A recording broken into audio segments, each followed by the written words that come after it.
ఇండియాలో supreme court, high court and ఇంకా ఏ కోర్టులు అయితే ఉన్నాయో అవన్నిటిని బ్యాన్ చేసి పడేయాలి. ఇప్పటి నుండి అన్ని కేసెస్ మన ఇంటి దగ్గర ఉన్న టెంపుల్స్లో కూర్చొని సాల్వ్ చేసుకోవాలి. ఈ వీడియో చూసినాక మీరు కూడా ఇదే మాట అంటారు. Chief justice of India Gavai ఇచ్చిన స్టేట్మెంట్ చూస్తే మీకు చాలా కోపం వస్తుంది. రాకేష్ ధావల్ అనే వ్యక్తి ముఘల్స్ విరగొట్టిన విష్ణుమూర్తి విగ్రహాన్ని రీస్టోర్ చేయమని కేసు వేస్తే జస్టిస్ గవాయ్ ఏమన్నాడో తెలుసా? పోయి విష్ణుమూర్తికి ఏదో ఒకటి చేయమని చెప్పు, పోయి మంచిగా మొక్కుకో. ఇది ఒక చీఫ్ జస్టిస్ ఆర్గ్యుమెంట్. దేవుడితో కేసు సాల్వ్ అవుతుంది అని అంటున్నారు కాబట్టి కోర్టులు మూసేయండి.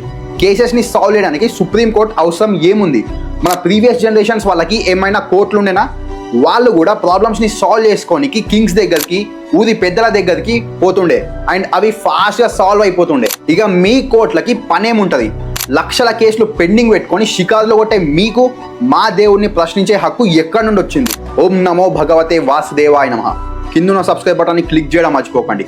జై హింద్, జై భారత్.